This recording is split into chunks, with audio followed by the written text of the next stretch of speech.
ये है कामधेनु भारत।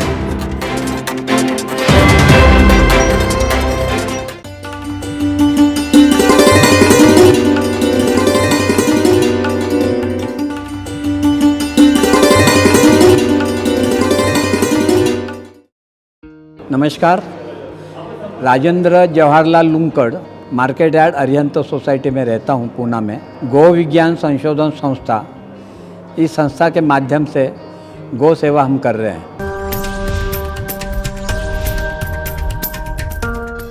1 करोड़ बिन दुधारू गायों को गांव-गांव तक किसानों के घर पहुंचाने की वृहद योजना गौ ग्राम योजना श्री हरि सत्संग समिति का संकल्प।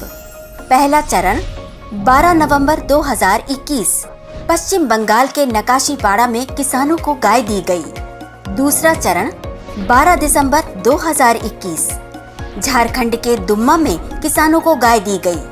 अब किसान होंगे आत्मनिर्भर, जैविक खाद से करेंगे खेती, गोबर और गोमूत्र से बनाएंगे उत्पाद। श्री हरि सत्संग समिति की गौग्राम योजना में आप भी भागीदार बने और श्रद्धानुसार गाय का दान करें।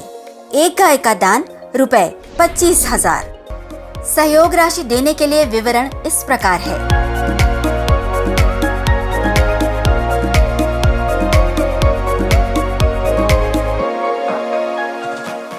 आपके द्वारा दिया गया अंशदान आयकर अधिनियम की धारा 80G के तहत कर मुक्त है। जय गौ माता। हम लोगों को ये समझाते हैं कि आपका बचत ही है, आपका मुनाफा है, तो अधिक मुनाफे की आप आशा मत करो।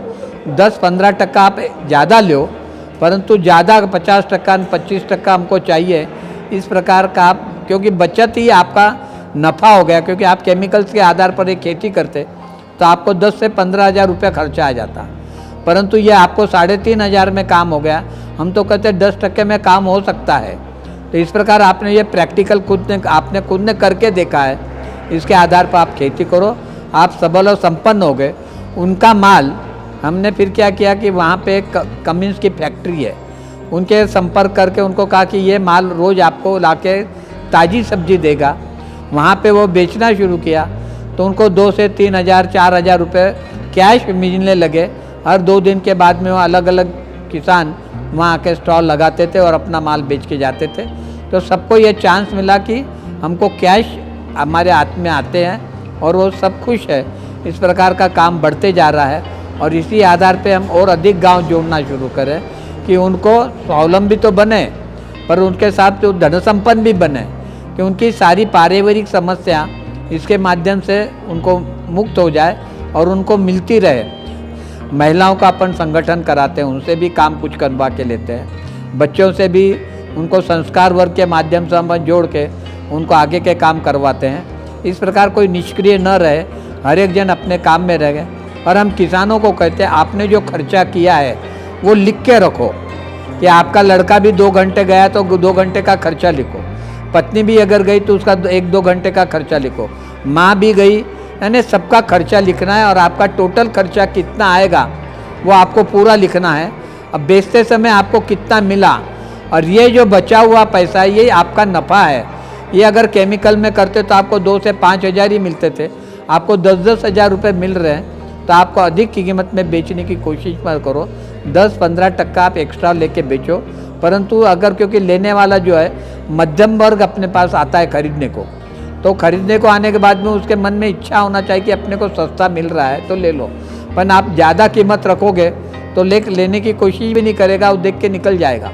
इससे अपना माल बिकेगा नहीं, अच्छा हो तो भी बिकेगा नहीं। परंतु आप अगर अच्छा देते हो और कम कीमत में बाज़ार के भाव में 10% ज़्यादा से भी मिलते, लोग खुशी से दे देते हैं। परंतु आप 50% जाओगे, 10 रुपये का अगर 15 में वो विचार करेगा, 11 रुपये में लोगे तो मान जाएगा, पर 15 रुपये लोगे तो वो मानेगा नहीं। तो आपको कम खर्चे में, आपको बाज़ार कीमत में भी अगर बेचते हो तो आपको तो नफ़ा मिल ही रहा है। जहाँ 3,000 मिलता था और 15,000 का मिलता था, और आपको केमिकल से आपको 15,000 10,000 खर्च के बाद भी 18,000 मिल रहा है। तो नफ़ा, बचा हुआ नफ़ा तो आपका ही है।